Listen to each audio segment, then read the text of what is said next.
And one thing I was telling a friend of mine last night is, I know we keep on sitting here talking about us being founders and what we do, et cetera. This is not rocket science. Yeah. You know, other people have done it before. They've fundraised, they've restructured, they've fundraised again, built products, launched products, failed with launches, picked themselves up again and continued. There is actually a format that you follow and things that you need around you, you know, a strong tribe, a strong thing that helps your mental health. For me, it's basically exercise and talking to people as well too, you know. There's certain pillars that you need to have in place in order for you to succeed, especially in an environment like this that's so difficult. Yeah, you're like fourth, fifth person that calls that out, specifically your tribe. You know, and I always used to say that in my personal life, in my friend circle, like you are your 5 friends. You know, who are you surrounding yourself with? And you know, you have for different segments of your life, you have different kind of tribes as well too. I have those that I go to when I have work issues, you know. And the reason why I think it's very important, certainly for me it was very important, is I sat there building my business and it was a long and horror story because, you know, building a bank in Africa is not easy. And when you're trying to get a license and deal with all that. And I kept on seeing all these news snippets of others doing something that maybe it wasn't quite the same because our business model is very different, but they were neobanks popping up left, right, and center that were getting like better traction. They were moving quicker than me, et cetera. I started getting insecure about all that. I thought, holy smokes, what am I doing wrong? You know, I made a mistake on that hire. I made a mistake on the fundraise. I made a mistake of you know, the way in which I was getting my license, et cetera. Over the last year and a half, I've been meeting founders more and more, kind of getting together with them. Those that I admired for such a long time as well too, that I watched in the periphery. Conferences like the one we're at the moment give us the opportunity to actually connect. And what happens is when you become open and you kind of drop a bit of a hint that, you know, I've struggled at this, and it resonates with them, which I would say 98% of the time it does, they then send it back to you and they tell you, we had the same problem. We faced the same issue. We made those hiring mistakes. You know, and by finding a tribe that you can resonate with and you can deal with as well too, it takes away from the loneliness of being a founder, where every single day when things are tough in the business, you know, they get less tough over time, but they also get more complicated.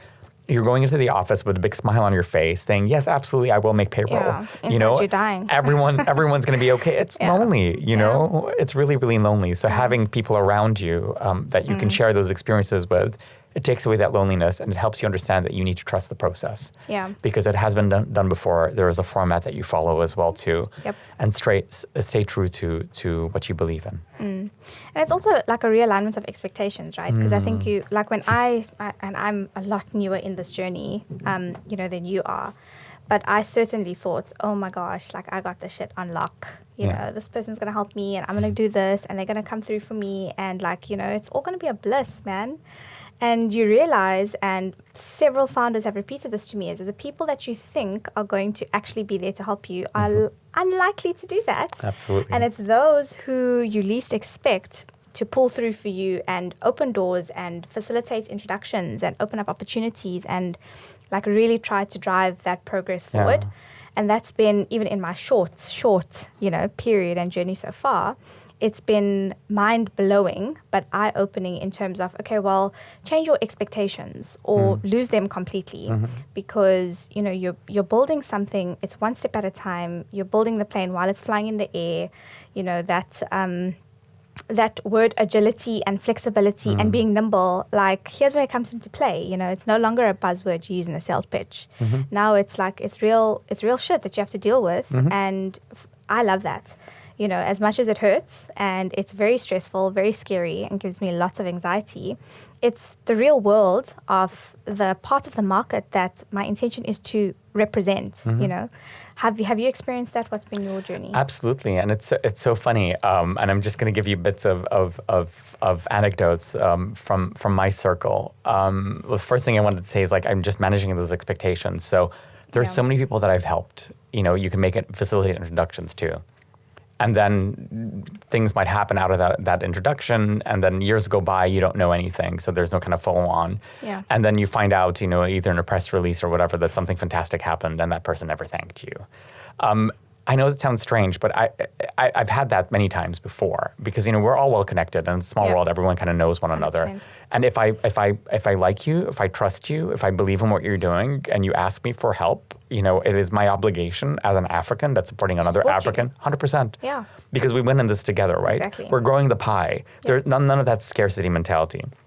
So what I've done now, and I have a handful of people who've been absolutely incredible to me, by the way, and as you said, they're the ones that I least expected. I have a tracker for all intros that I get made through people. And when things follow through and come through in the end, I always reach out to them and I thank them and say, by the way, you remember you connected me with that person 6 months ago, a year ago, 2 years ago. They don't really want anything like that. When I make an intro, it's nothing more other than it didn't work out, so I can refine my process. Or thank you so much. This is what we're considering as well too. And then please, pay it back to someone else. When you're at a role and are able to make an introduction like that as well too.